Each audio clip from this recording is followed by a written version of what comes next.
Viens par la puissante intercession du cœur immaculé de Marie, ton épouse bien-aimée. Viens, Esprit Saint, viens par la puissante intercession du cœur immaculé de Marie, ton épouse bien-aimée.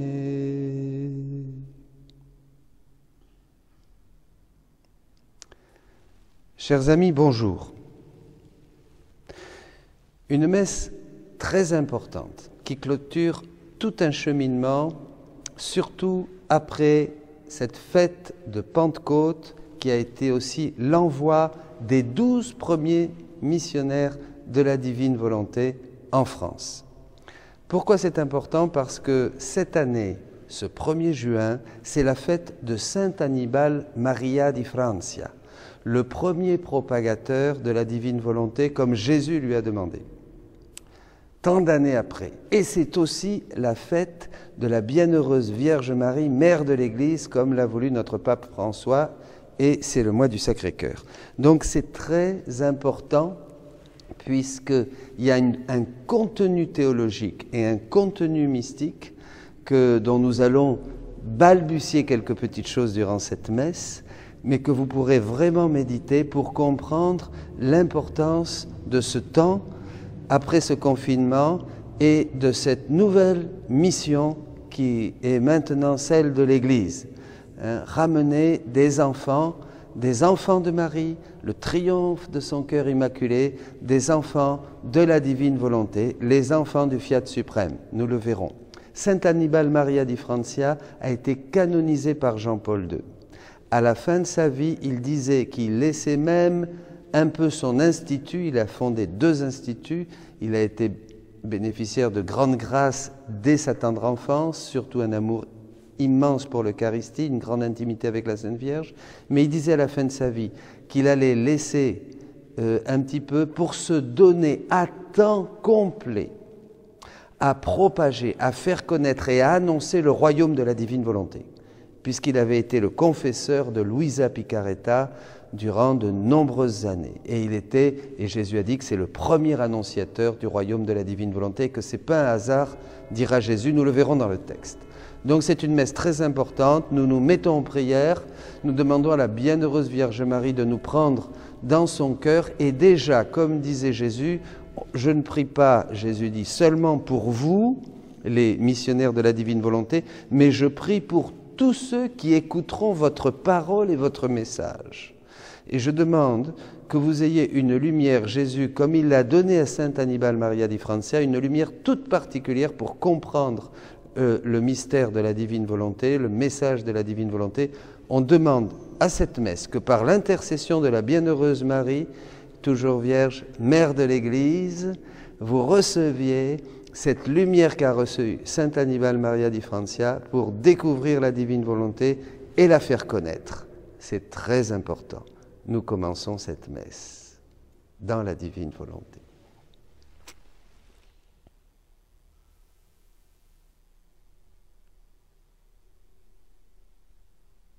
Au nom du Père, du Fils et du Saint-Esprit, le Seigneur soit avec vous. Demandons au Seigneur la grâce de cette nouvelle et divine sainteté dont parlait Saint Jean-Paul II, justement, lui qui a canonisé, et c'est le dernier saint qu'il a canonisé, Saint Annibale Maria di Francia, confesseur de Luisa. Il parlait qu'à l'aube, je l'ai souvent dit, et nous aurons un enseignement, qu'à l'aube de ce 3e millénaire, le Saint-Esprit voulait enrichir les chrétiens d'un don nouveau, d'une nouvelle et divine sainteté. Eh bien, demandons-la. Repentons-nous. Que soit avec vous. Lecture de l'Évangile de Jésus-Christ selon Saint Jean. Près de la croix de Jésus se tenaient sa mère et la sœur de sa mère, Marie, femme de Cléophas, et Marie-Madeleine. Jésus, voyant sa mère et près d'elle le disciple qu'il aimait, dit à sa mère, « Femme, voici ton fils. » Puis il dit au disciple, « Voici ta mère. » Et à partir de cette heure-là, le disciple l'a pris chez lui. Après cela, sachant que tout désormais était achevé, pour que l'écriture s'accomplisse jusqu'au bout, Jésus dit « J'ai soif ». Il y avait là un récipient plein d'une boisson vinaigrée. On fixa donc une éponge remplie de ce vinaigre à une branche d'hysope, et on l'approcha de sa bouche. Quand il eut pris le vinaigre, Jésus dit « Tout est accompli ». Puis, inclinant la tête, il remit l'esprit. Comme c'était le jour de la préparation, c'est-à-dire le vendredi, il ne fallait pas laisser les corps en croix durant le sabbat, d'autant plus que ce sabbat était le grand jour de la Pâque. Aussi les Juifs demandèrent à Pilate qu'on enlève les corps après leur avoir brisé les jambes. Les soldats allèrent donc briser les jambes du premier, puis de l'autre homme crucifié avec Jésus. Quand ils arrivèrent à Jésus, voyant qu'il était déjà mort, ils ne lui brisèrent pas les jambes, mais un des soldats, avec sa lance, lui perça le côté, et aussitôt il en sortit du sang et de l'eau. Acclamons la parole de Dieu. Louange à toi, Seigneur Jésus.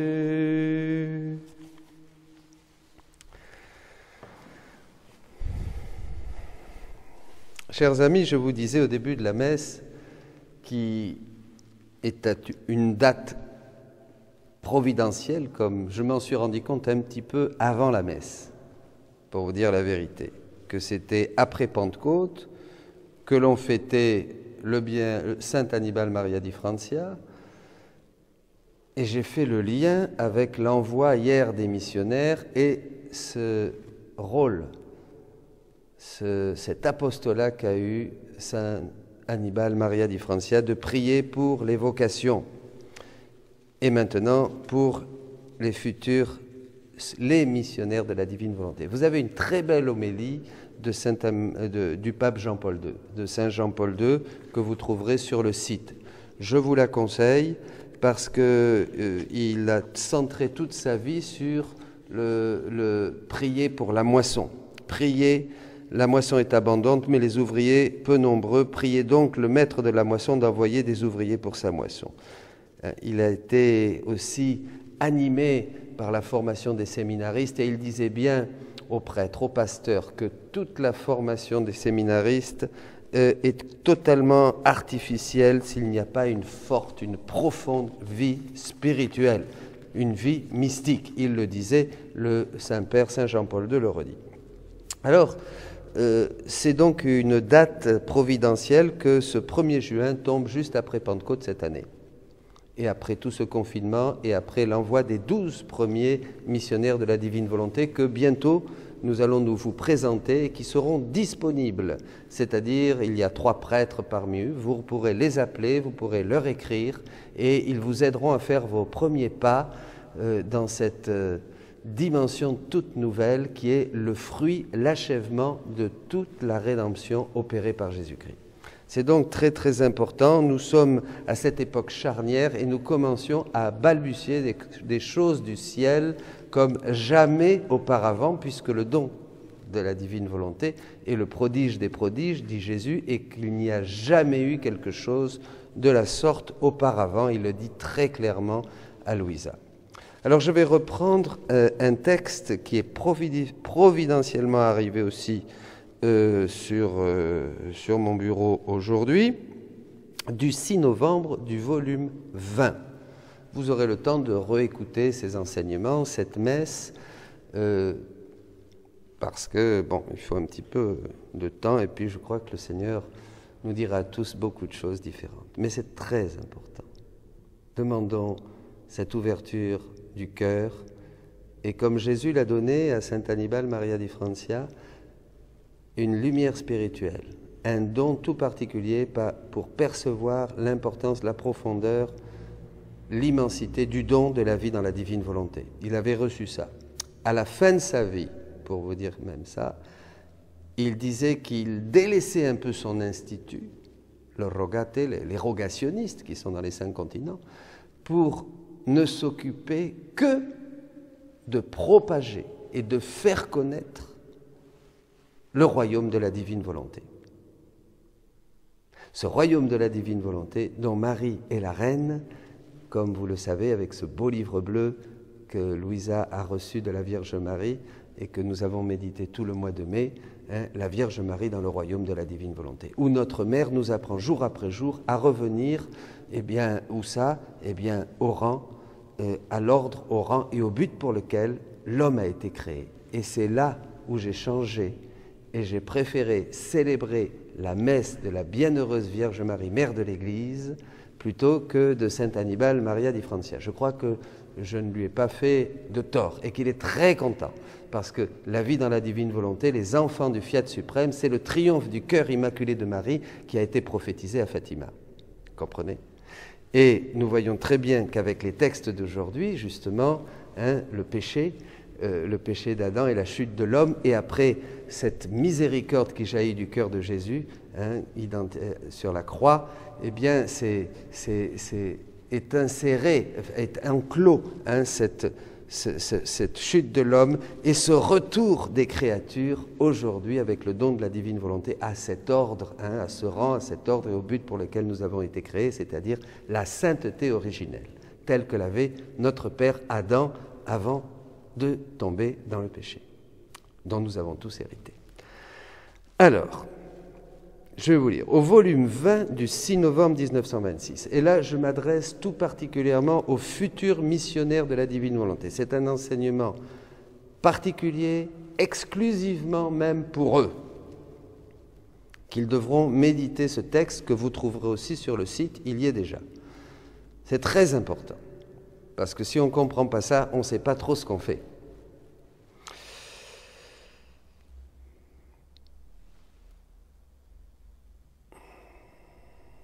Jésus bougea en moi, je me sentais oppressé sous le poids de la privation de mon doux Jésus.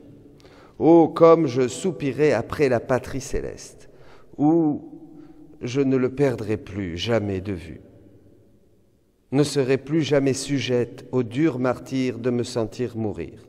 J'étais fatigué et épuisé d'attendre lorsque ma douce vie, mon cher Dieu, mon doux Jésus, bougea en moi, mais tout affligé, comme s'il envoyait des châtiments sur la terre et que, pour ne pas me faire plus de peine, il ne voulait pas que je le sache. Mais en le voyant, j'ai compris les châtiments qu'il envoyait.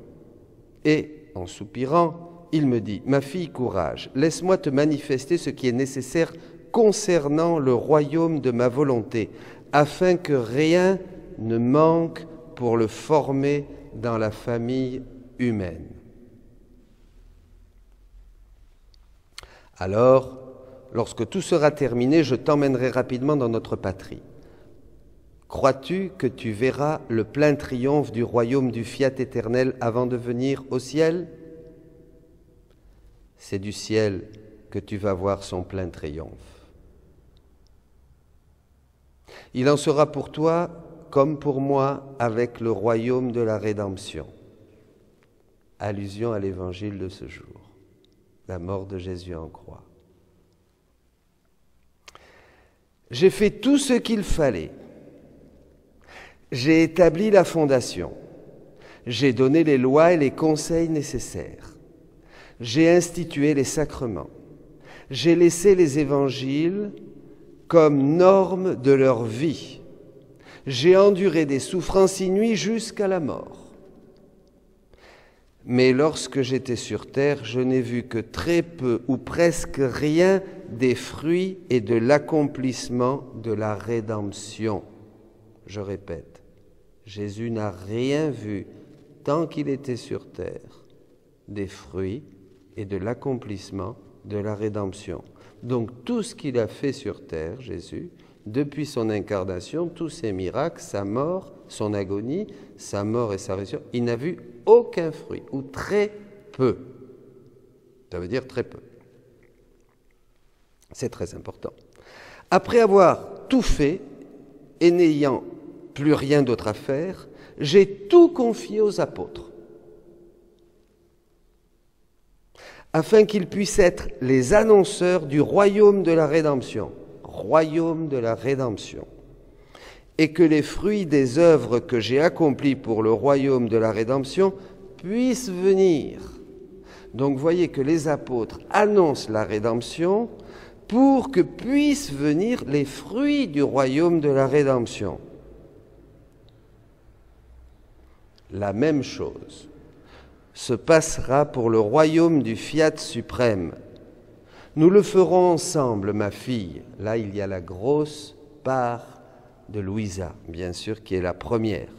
Tes souffrances, tes longs sacrifices, 60 ans pratiquement, au lit, sans bouger, sans manger, sans dormir, vivant la passion tous les jours.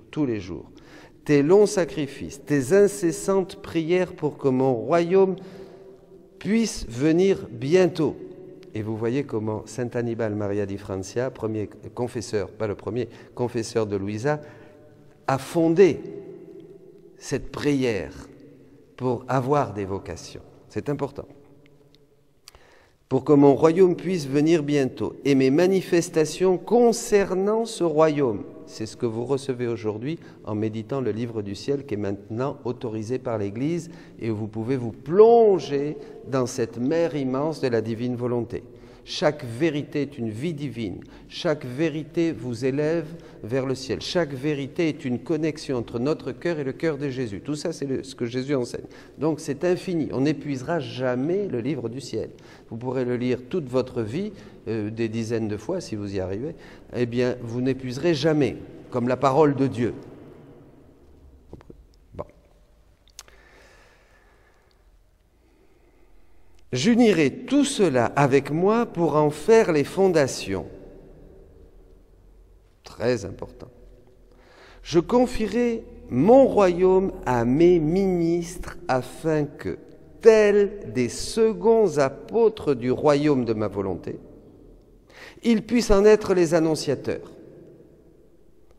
Pour tous les prêtres, les évêques. C'est ça que veut le Seigneur. Et les laïcs, bien sûr.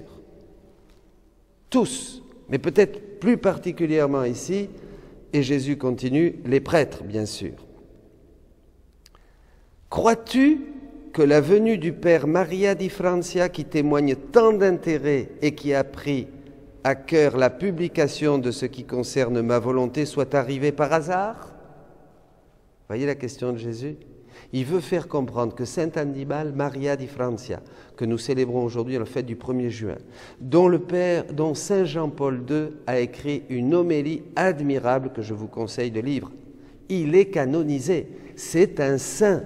C'est le dernier saint que Saint Jean-Paul II a canonisé, ce même Jean-Paul II qui a annoncé une nouvelle et divine sainteté à l'aube du 3e millénaire. Vous voyez un peu comme les choses prennent sens. C'est impressionnant, mes amis, c'est impressionnant de vérité. Là, je vous balbutie, mais il faut boire ces choses en y plongeant par la foi et surtout par le désir de connaître, d'aimer et d'apprécier, dit Jésus, la divine volonté. Connaître, aimer, apprécier. C'est le premier point. Alors, Jésus continue. C'est pas un hasard. Non, non, dit-il. Je l'ai moi-même organisé. C'est un acte providentiel de la suprême volonté qui le veut comme premier apôtre et programmateur du divin fiat. Le premier apôtre et le premier programmateur du divin fiat. Et comme il se trouve être le fondateur d'un ordre, il est plus facile pour lui de contacter les évêques, et je parle aux évêques, les prêtres, et je parle à tous les prêtres, Jésus parle à tous les prêtres, à tous les évêques, et les gens, Jésus parle à tous les missionnaires et tous les futurs missionnaires de la divine volonté. Et également, et comme il se trouve être le fondateur d'un ordre, il est plus facile pour lui de contacter les évêques, les prêtres et les gens, et également dans son propre institut, afin de proclamer le royaume de ma volonté. Et Jésus parle à tous les instituts, bien sûr, à toutes les communautés, à toutes les congrégations, à tous les ordres religieux, parce que le royaume de la divine volonté, la vie dans la divine volonté ne s'oppose absolument à aucune autre des spiritualités. Une dame aujourd'hui, il y a 2 jours, me disait « Je suis consacrée par la Vierge Marie, la Vierge du Carmel, voilà, comme tertiaire carmélite, comme tertiaire de l'ordre, voilà, des tertiaires carmélites. » Et je lui dis « Mais pas du tout. Ça ne gêne pas. Vous pouvez être carmélite, vous pouvez être cistercien, vous pouvez être, prêtre séculier, vous pouvez être évêque, vous pouvez être tout le monde. Vous pouvez être moine bénédictin, vous pouvez être laïque, vous pouvez être veuve, vous pouvez être marié, vous pouvez avoir des enfants, vous pouvez avoir sans enfants, vous pouvez être tout ce que vous voulez. Rien, on l'a vu dans un autre enseignement, rien ne s'oppose à la vie dans la divine volonté. C'est extraordinaire. C'est extraordinaire. Et ça, c'est à méditer. Bon, je ferme la parenthèse. Hein. Nous l'avons vu dans un enseignement durant le confinement, que je vous invite à réécouter. Afin de proclamer le royaume de ma volonté. C'est pourquoi je l'aide tellement, et ça c'est pour vous, chacun de vous, et je lui donne une lumière spéciale. Demandons aujourd'hui à Sainte Annibale Maria di Francia cette lumière spéciale qu'il a reçue de Jésus, une lumière spéciale parce que pour comprendre ma volonté, il faut de grandes grâces. Je répète, pour comprendre ma volonté, il faut de grandes grâces. Il faut des grâces spirituelles. Et alors là, je vous envoie, mes amis, au numéro 521 du catéchisme, où Jésus dit qu'il veut que cette vie qu'il nous donne, lui en nous et nous en lui, il veut que nous répétions sa vie, hein, et que pour cela, il doit donner de grandes grâces, pour qu'il y ait une consommation, pour que ça soit consommé. Pardon, hein, c'est dans le catéchisme. C'est extraordinaire. Pas de petite lumière, c'est Jésus qui continue, mais un soleil pour comprendre une volonté divine, sainte et éternelle, de même qu'une grande disposition de la part de celui à qui est confiée cette charge. C'est moi également qui ai organisé la venue quotidienne du prêtre afin de pouvoir trouver rapidement les premiers apôtres du fiat de mon royaume. C'était sa mission, on le voit maintenant, prophétique. Les premiers apôtres du fiat de mon royaume, et qu'ils puissent proclamer ce qui concerne ma volonté éternelle. Et là, je parle aux 12 qui hier ont été envoyés, qui sont les premiers à qui vous pourrez demander de l'aide, téléphoner, écrire, pour que se multiplie aujourd'hui, et c'est le grand triomphe du cœur immaculé de Marie, mère de l'Église, des nouveaux fils, disait aujourd'hui la prière. Voilà, c'est ici. Accorde à ton Église, soutenue par ton amour, la joie de donner naissance à des enfants toujours plus nombreux et de les voir grandir en sainteté et attirer à elle toutes les familles des peuples. C'est extraordinaire, tout est là. Par conséquent, laisse-moi terminer afin que, lorsque j'aurai fini, je puisse tout confier aux nouveaux apôtres de ma volonté, ceux qui ont dit oui déjà dans leur cœur, ceux qui nous écrivent tous les jours des dizaines et des dizaines, parce qu'ils sont décidés d'être aujourd'hui dans l'Église de France des apôtres de la divine volonté et de faire connaître le royaume de la divine volonté, parce que vous allez être, comme dit Jésus dans le livre 19, les porte-voix. Dès qu'un homme, une femme, un prêtre, un religieux se décide, dit Jésus, à faire connaître ma volonté, il devient mon porte-voix et je lui révèle les secrets de mon royaume et de son royaume.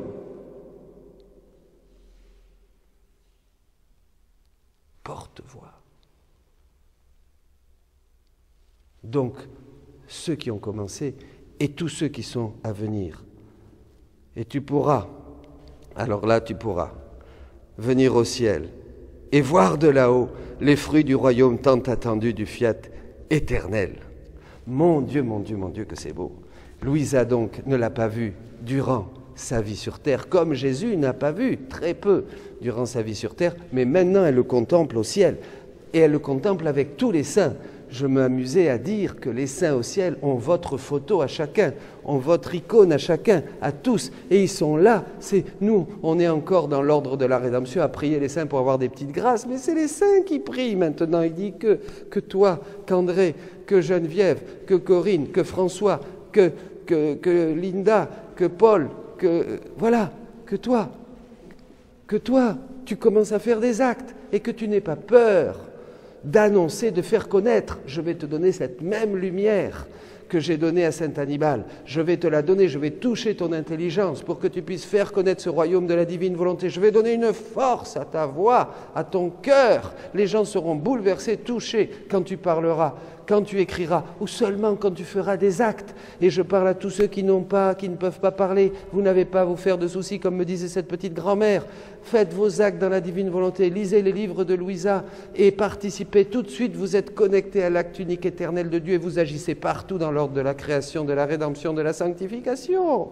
Il n'y a plus, vous êtes les pieds des missionnaires, la voix des prédicateurs. C'est le grand miracle. Il ne s'agit pas de guérir de ceci ou de cela, dit Jésus. Tout ça, je le fais, dit-il, quand c'est nécessaire, et je sais quand c'est nécessaire. Mais le grand miracle, c'est de vivre dans la divine volonté et d'être au cœur même, d'être connecté à la roue éternelle, à cette grande roue, cette grande machine, comme la voit Louisa un jour, et qui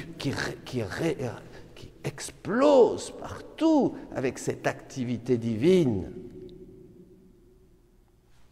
Mes amis, prions. Nous allons continuer la messe. Méditez ces choses, parce que les temps ont besoin de vous. Méditez ces choses.